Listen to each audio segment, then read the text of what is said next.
saúde, força e luz. Sextou. Estamos na Mata do Leão, sob o patrocínio do Colégio Quarupi, saboreando um chopp maravilhoso, né? E falando do doce Villager, né? A dona Nelly Tomazini, né? A dona Nelly Tomazini da Villager mandou pra gente, deixa eu dar uma coladinha aqui, esse doce, é uma fatia de um doce, né? 3 amores, um sabor delicioso e, já dissemos isso ontem, é um doce que não tem glúten, não tem açúcar, perfeito? E não tem lactose, perfeito? Alguns deles têm farinha de amêndoa, isso jamais fará mal para alguém. Conversando com a lenda, continuemos. Conta umas histórias engraçadas dessa sua passagem. Você viajou bastante, você levou o nome do país para fora. Como é que foi? Não, só corrigir uma coisa que você tinha falado no início, dos 100 melhores de todos os tempos.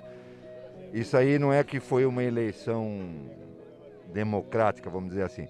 Foi um site chileno que fez essa pesquisa, não sei aonde chegou a essa conclusão, e me incluiu entre os 100 melhores da história do hóquei. É o que eu estava falando para você. Sim. Se fosse eu fazer essa pesquisa, eu já não colocaria a maioria sim que está lá, mas eu já não colocaria outras pessoas, eu colocaria alguns que estão fora. Por exemplo, nesse site aí, eles não colocaram Máximo Mariotti e Cacau do Brasil, Máximo Mariotti da Itália e Cacau do Brasil, que foram e são 2 feras no hóquei mundial. Não sei que conclusão eles chegaram, mas tudo bem. O importante é que fui lembrado por esse site chileno, não importa a maneira democrática que foi feito. Quanto a de ser o segundo melhor do mundo, não é isso. Nós tivemos uma eleição em Sertãozinho de atleta do século, quando foi a virada do século, né? E cheguei na final junto com o Haroldo, o falecido Haroldo, e ele ganhou por 1 voto de diferença. Ele teve 6 votos, eu tive 5. Então é uma honra de ter sido lembrado como um dos atletas. Cheguei próximo a ser atleta do século, mas foi o Haroldo que foi.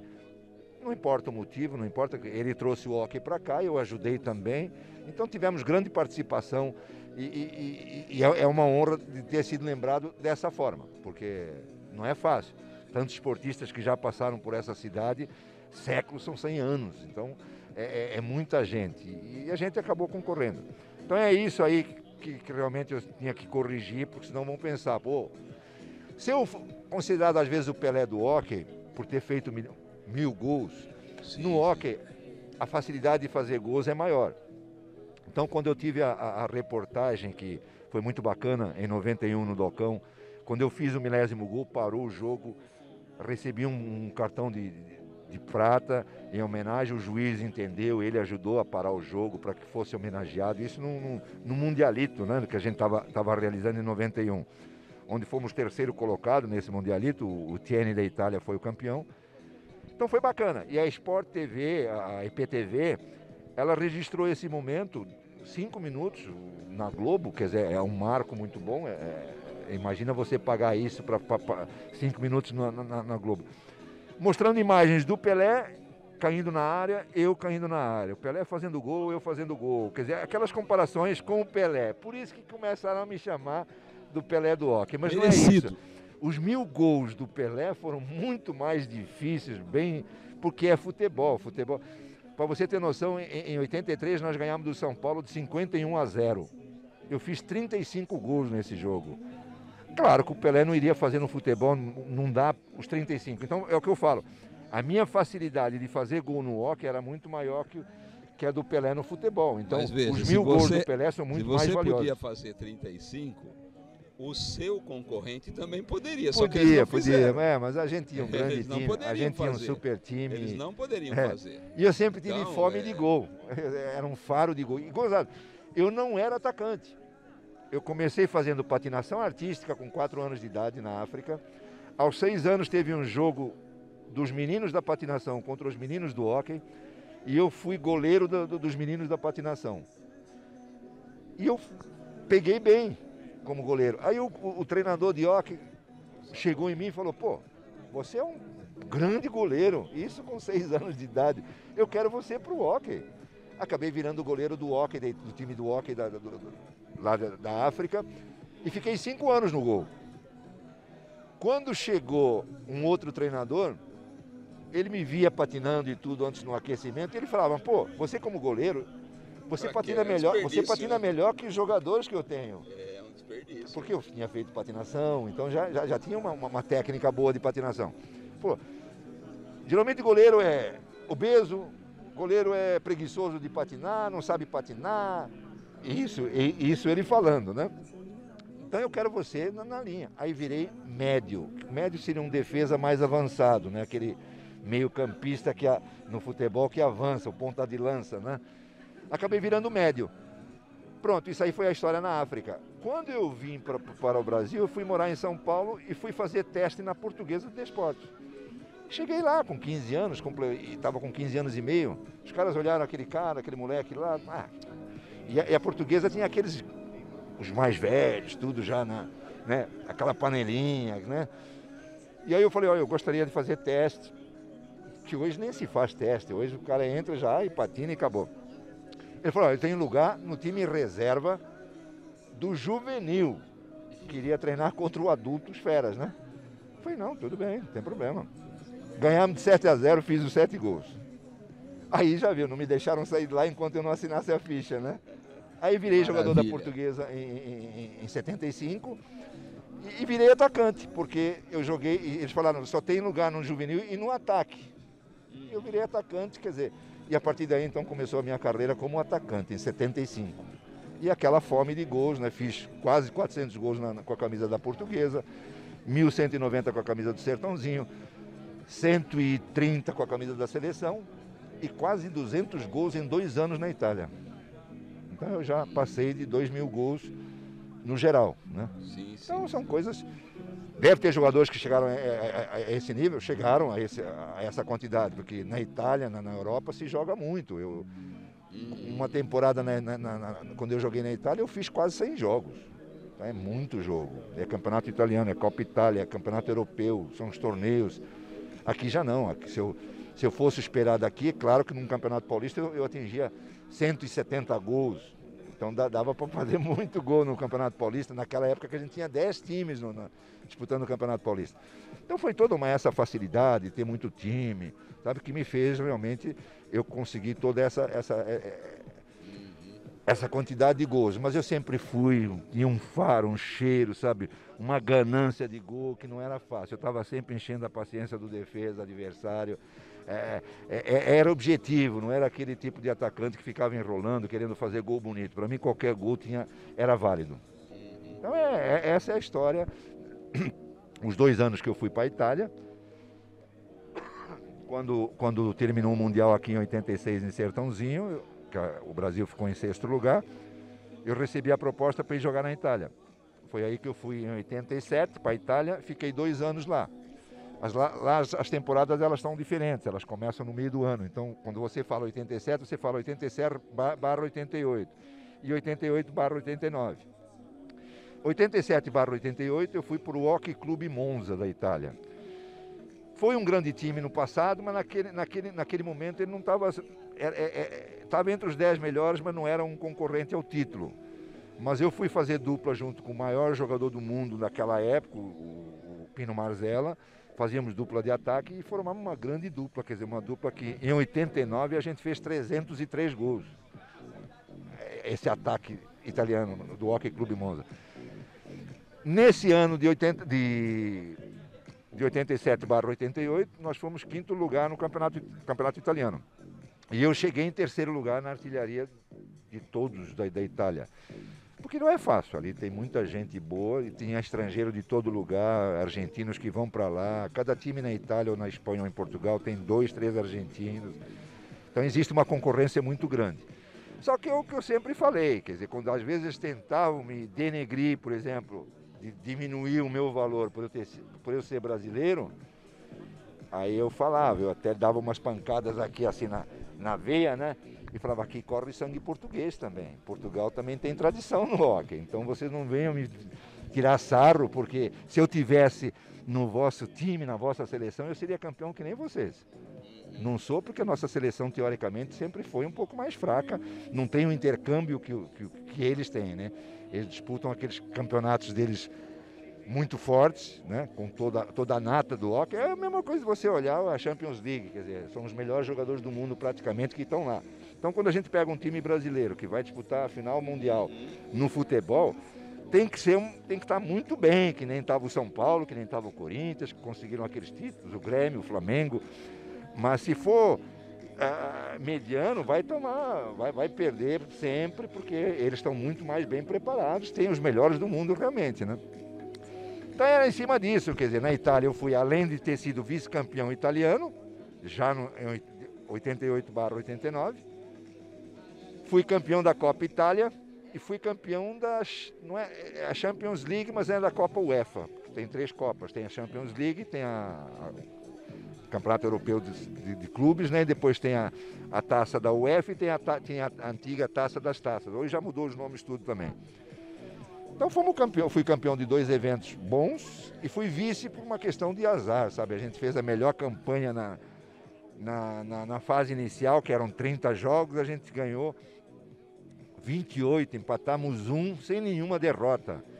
E aí fomos para os playoffs, e o playoff a gente enfrenta o primeiro e joga contra o 8º, o segundo contra o 7º, e vai indo, né? A gente eliminou o 8º, aí fomos no primeiro contra o 4º colocado, eliminamos o 4º.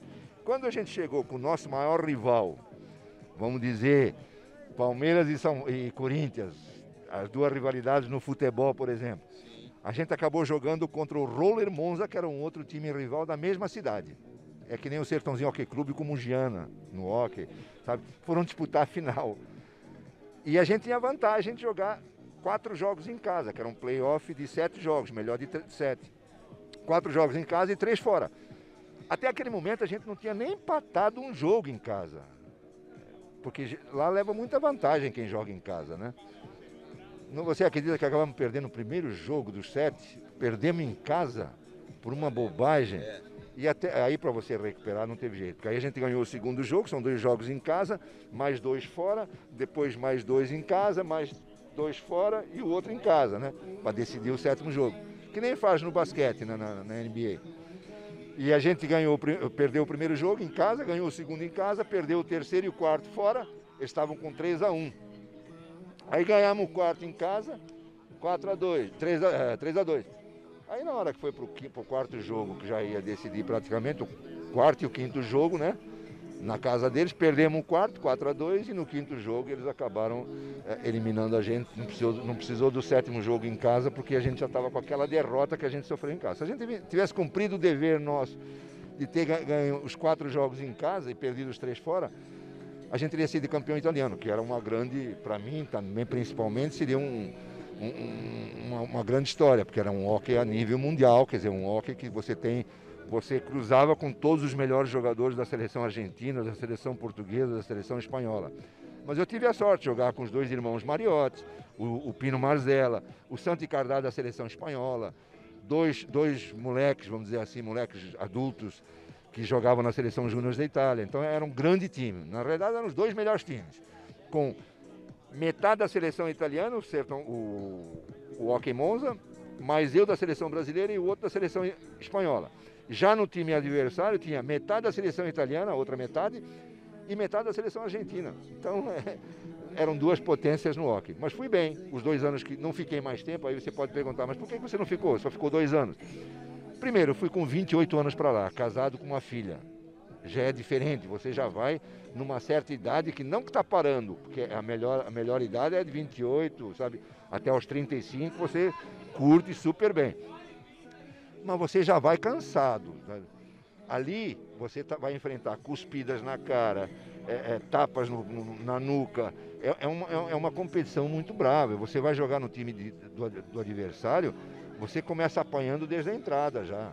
A gente tinha que se hospedar numa cidade vizinha e chegar só na hora do jogo, sabe? É coisa de futebol, sabe? Lá se vive isso no hóquei também. Então a competição era muito forte.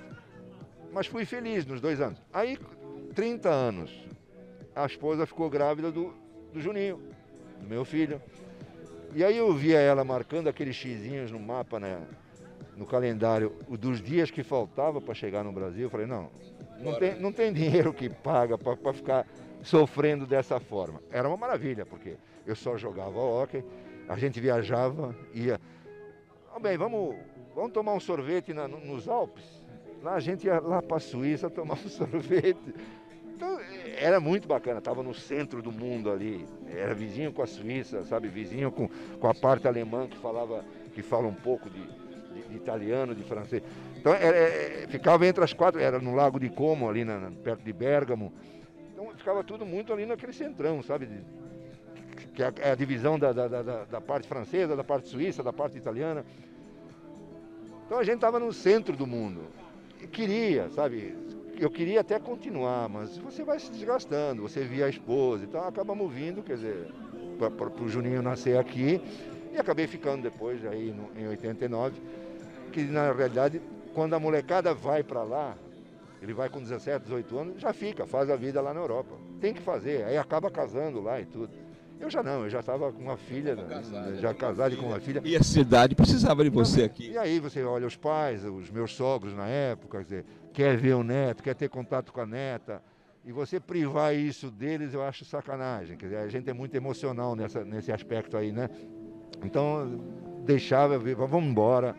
E acabei vindo, aí fiquei de 89, quando eu virei, então, técnico e jogador do Sertãozinho Hóquei Clube. Até então, eu tinha sido só jogador ou técnico das categorias de base. Foi a partir de 89 que eu fiquei como treinador e jogador ao mesmo tempo. Que criei essa moda, vamos dizer assim, porque não existia muito naquela época. Como eu trouxe outras modas também, como jogar com calção de frio, aqueles coisas apertados que você punha por baixo, porque na Itália era um frio danado. E por incrível que pareça, na parte da virilha, se você estiver bem aquecida, você tem a sensação que você está protegido. E tá, não é a sensação, tá.